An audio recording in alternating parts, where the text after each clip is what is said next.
Chase Hughes, manipulation expert, has a framework. One of them he calls the FATE model. And this is focus, authority, tribe, and emotion. So he talks about how when you're trying to evaluate if messages are potentially being manipulated or used to manipulate you, the first thing is to think about the focus of it. And Ben, you were talking about this a little bit earlier. Are you seeing things that are being repeated over and over again? Are you seeing these massive, shocking visuals? Are you seeing 24/7 media coverage? The word unprecedented being used over and over again. Yeah. And then the question is, why is this message being pushed so aggressively? So the way that I thought about this too, because he kind of put up a graph on the screen and he was like, so what percent of the airway time, right, is being allocated to this story? Mm. And I think it's a very interesting way of thinking about it, right? Because basically, like, let's say that there's so many things happening around the world at one time. Let's say the news story is like, it's kind of crazy because it's super hyper relevant, guys. Mm-hmm. We just had the files getting released, right? And then immediately, now you've got 95% of what's being talked about is nothing to do with that. It's a whole new narrative. Insane to think about. And it happened real quick. And this is like a classic Chase Hughes situation where he's like, if the narrative is moving quickly as well, from one thing to the next, that's another sign that like things are, being manipulated. So anyways, I'll move on to the A, which is authority. Are trusted figures shifting their tone or position to support a narrative? Watch for when authority figures speak outside of their realm of expertise as well. This is another thing that happened very recently with like somebody pointed out that Scott Bessent, the Treasury Secretary, was like giving updates on the war. And people were like, why is the Treasury Secretary giving us updates on the war? They're using all the tools they've got. So that was one thing. And then obviously the Trump going back and forth on whether or not we're in a war or not. Fascinating thing, even with Pete Hegseth the other day when he was like, the Strait of Hormuz is open. If it were not for the fact that there's... I did see that. They might shoot you, but it's open. Come through. So that one was an interesting one. And then the next thing in the FATE model is tribe. So messages that polarize, thinking about like scientific versus the deniers, the patriots versus the traitors, the in-group versus the out-group, which this is like commonly what Trump does all the time. Oh, yeah. Like, sorry, but he just does all the time. He does that. And then the E is emotion. So messages that push emotions like fear, hope, or outrage, emotional responses suppress your critical thinking. Mm-hmm. So images of grocery stores that have empty shelves, or people panic shopping and trampling over each other in the lines, or anything like that is another thing to think about. So then he goes through and like there's all these different things that you can do to try to figure out if you're looking at manipulation. So I did the question novelty. It's something that's novel being used to distract you. Look for multiple sources. He says, identify cognitive dissonance weapons, like new information. So a cognitive dissonance is when new information clashes with your current identity or beliefs. Mm-hmm. And so he says that the way that this can kind of come about is through microagreements. So these small, seemingly harmless concessions that are used to shape your entire identity. Like sign this petition. Or changing your profile picture. I thought that was a super interesting one because we saw that with Bitcoin back in 2021, right? When everybody started changing their profile pictures to have the laser eyes. Mm. And I'm like, ooh, and that was right at the top, by the way. That was the end. What you got there for us, Ben? So, guys, the best books that I can recommend on this stuff that like really were formative in shaping my approach to how I see the world and marketing and all these things. Persuasion is one of them by Robert Cialdini or Cialdini. I always screw up how to pronounce his name. I'm brutal at pronunciations and brutal at getting quotes right. But then the other one that he has is Influence as well. That's an incredibly popular book, and it gets added to a lot of people's lists. But books are one of the best ways that you can give yourself tools to not be as emotional, because it's really hard to have this roller coaster of emotion in something like a book, especially a nonfiction one, right? Whereas, because it's just so much slower to get to you. right? Whereas you can go from the craziest extremes on a doom scroll, but I strongly recommend this. It's essentially basically saying the anchoring that you come to something will dramatically dictate the outcome of it, right? So, for example, like one example that they gave in the book was they asked like a pre-screening question of saying like, are you an adventurous person? Right. And the people that they said yes to were so much more likely to say yes to the next thing than the people who hadn't. That's funny. So little things like that, where there's so many cognitive biases that we have as human beings that get weaponized against us. But it's a lot like let's say you're playing someone in sports and like they have one move that no one can stop, and then you actually take the time to learn that person's move, and that's the only move they have. When you stop that, they're no longer good. Mm-hmm. Like that's present in life too. Love it, man. It made me think of like there's people who talk about persuasion tactics, and like if you go up to someone and you make a suggestion about them, right? Like, oh, you seem like the kind of person that does this. Chase Hughes talks about that all the time. And then you've basically supplanted that idea in their head. Oh yeah, totally. Or like us versus them kind of thing. Right. That's also how they got the whole politics shit so crazy. It's because it's always that. It's Right. saying like they won't say like the other side. They'll be like the people who hate this horrible thing.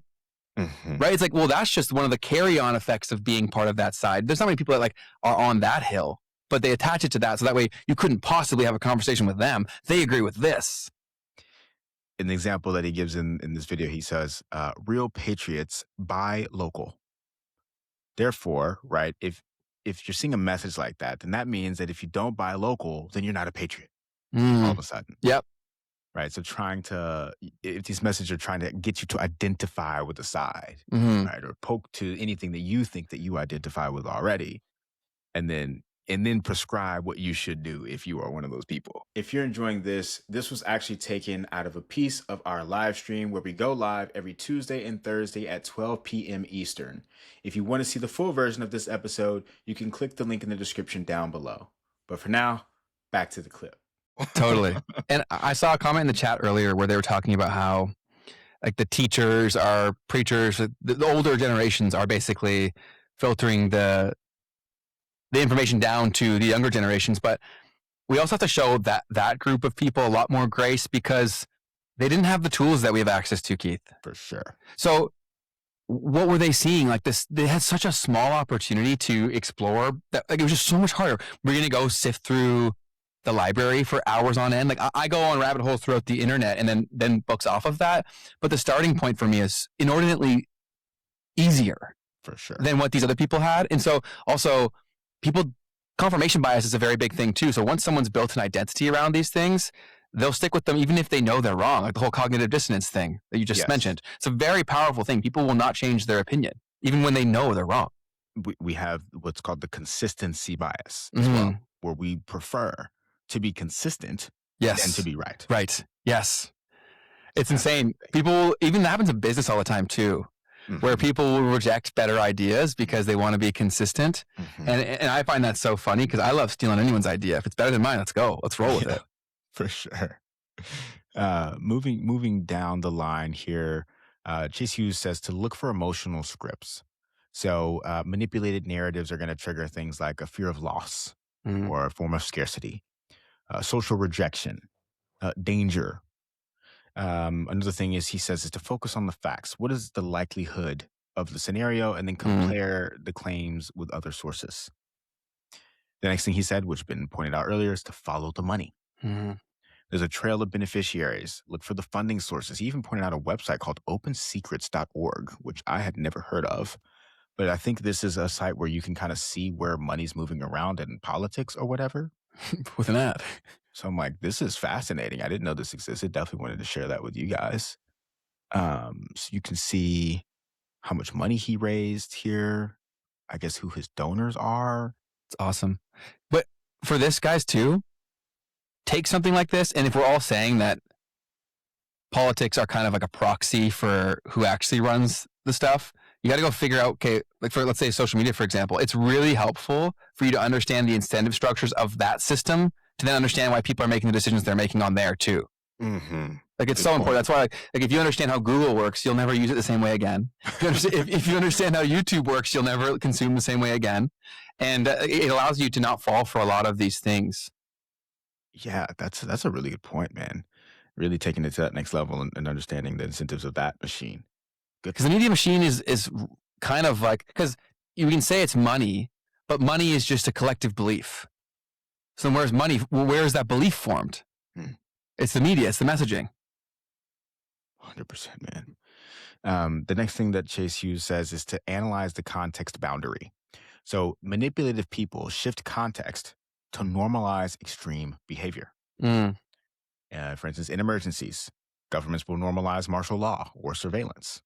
But what is the context? Do the previous events warrant this kind of response?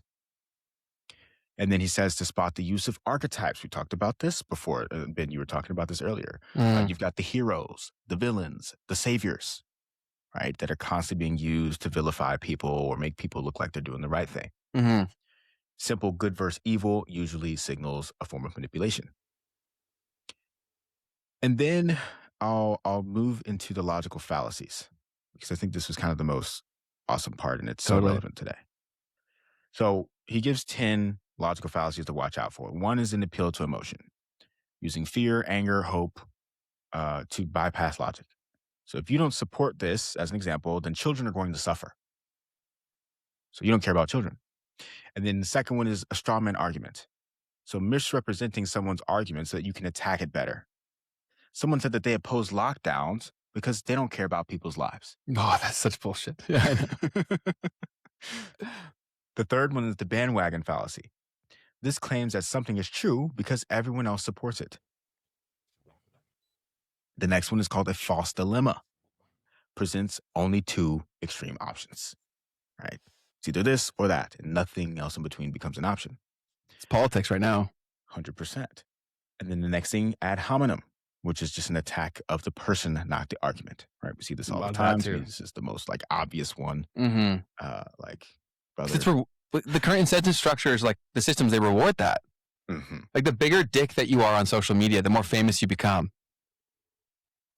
Actually insane, right? Like the more problems you cause, the more we're saying money or like the good things you get. Insane. Yeah, like Professor Zhang is a Mossad agent. It's like, okay, but what about what he's saying? And I had to have this whole like rant the other day. With who? On my live stream. Okay. Because someone was like, Professor Zhang is an English teacher and he's not even a professor. And I was Why is that relevant? What does that matter? Yeah. That'd be a prime example of a straw man argument. Yes. No? And then ad hominem. Because you're not even attacking the argument at all. You're only attacking his character. Yes, which is so ridiculous. And how people continue to fall for that stuff just doesn't make much sense to me. Judge the man for his actions, not who the man is. Right. And I said character, but I mean his credentials, rather. Yes. Which is the same thing, same problem. You're attacking the person, not the argument. Yeah. And then the other side of this, the next one is the appeal to authority. So claim that something is true just because an authority figure said so, which also doesn't work, which is the thing that I'm trying to explain on my live stream. Like, dude, like, so just because someone has all of those things, that means that everything that they say is true? Oh, man.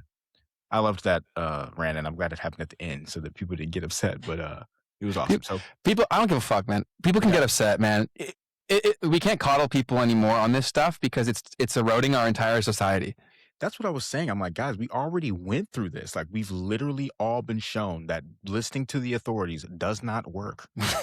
Like, we literally went through that. Your life sucked for like 2 years because of that. Yeah.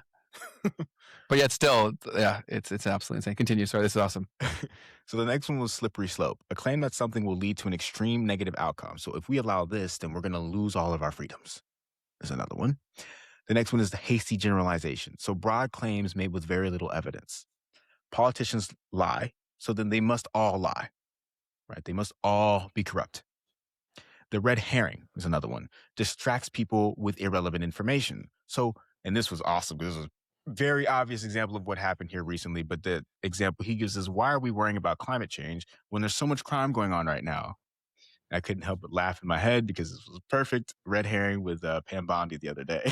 Man, that's funny, man. That's a similar thing happened in Canada. I sent it to you, where the guy in the Liberal Party was basically, people were attacking him, being like, why aren't housing prices cheaper? You guys said you're going to bring down housing prices.